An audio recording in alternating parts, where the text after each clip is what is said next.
ایک خوفناک چڑیل۔ السلام علیکم۔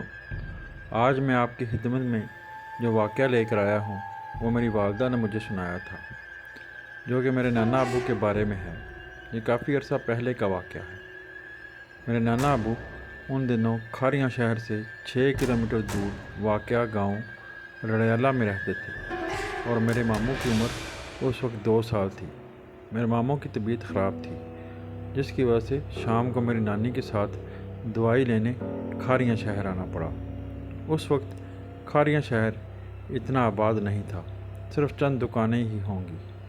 جس کو کھاریاں شہر آنا ہوتا تو وہ پیدل ہی آتا تھا، اور رات کو تو کوئی سفر کرنے کے بارے میں سوچ بھی نہیں سکتا تھا، کیونکہ رات کو راستے میں چور اور ڈاکوؤں کا خدشہ ہوتا تھا۔ کھاریاں سے ہمارے گاؤں کی طرف جاتے ہوئے ایک نالا آتا ہے، اور نالا عبور کرنے کے بعد ایک گاؤں پانچوڑیاں ہے۔ میری نانی نے میرے نانا ابو کو اٹھا رکھا تھا اور پیدل واپس گاؤں جا رہے تھے۔ پانچوڑیاں پہنچتے پہنچتے رات کے 11 ہو گئے تھے۔ اصل میں وہ کھاریاں شہر سے ہی دیر سے فارغ ہوئے تھے۔ جب وہ نالا عبور کر کے پانچوڑیاں گاؤں کی حد میں داخل ہوئے تو انہیں رات کے گپ اندھیرے میں کسی کی سیٹی بجانے کی آواز آئی۔ نانا ابو نے ادھر ادھر دیکھا، لیکن کوئی بھی نظر نہیں آیا۔ میری نانی بہت بہادر انسان تھی۔ رات کا گپ اندھیرا ہو اور کوئی سیٹی بجائے تو انسان خوفزدہ ہو جاتا ہے، لیکن میری نانی ذرا بھی خوفزدہ نہیں ہوئی۔ کچھ اور آگے جانے کے بعد کسی بکری کے بچے کی آواز آئی، لیکن وہاں کوئی بکری کا بچہ نہیں تھا۔ پھر اچانک پتہ نہیں بکری کا ایک چھوٹا سا اور خوبصورت بچہ نمودار ہوا، اور اس نے میرے نانا ابو کے آگے چلنا شروع کر دیا۔ کبھی وہ بھاگ کر آگے جاتا اور کبھی وہ واپس ان کے پاس آتا۔ میری نانی اس بکری کے بچے کو دیکھ کر نانا ابو سے کہنے لگیں، دیکھیں کتنا خوبصورت بکری کا بچہ ہے۔ میرے نانا ابو کو سمجھ آ چکی تھی کہ وہ کوئی بکری کا بچہ نہیں ہے، بلکہ وہ اور ہی مخلوق ہے۔ پھر وہ دوڑتا ہوا دور کہیں غائب ہو گیا۔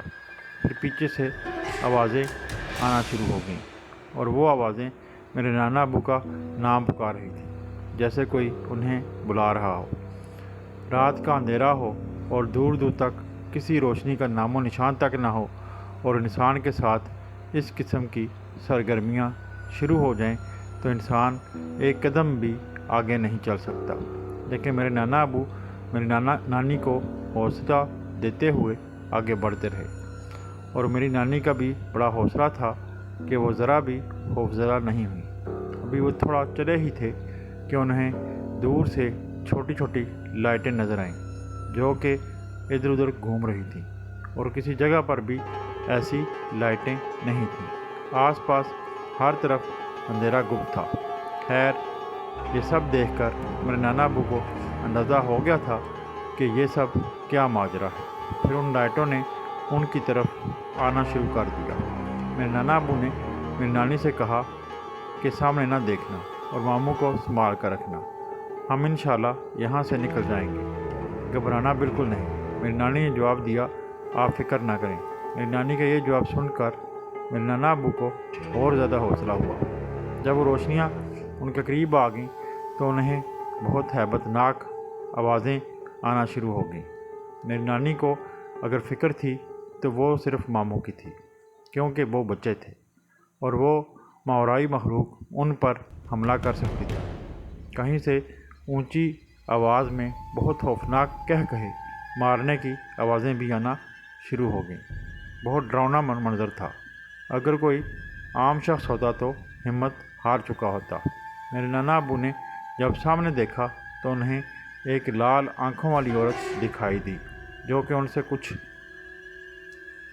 دور ان کے سامنے کھڑی تھی۔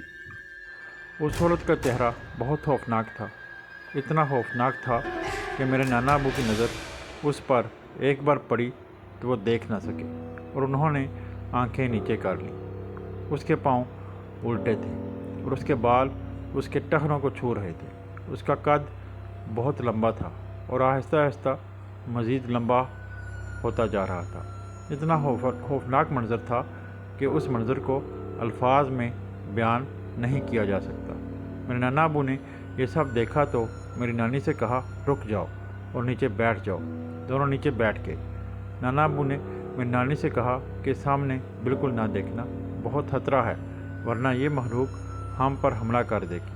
میرے نانا ابو نے ایک چھڑی لی جو کہ زمین پر پڑی ہوئی تھی اور اس پر کچھ پڑھ کر پھونک مار کر اپنے ارد گرد دائرہ لگایا اور سورۃ المزمل پڑھنا شروع کر دی۔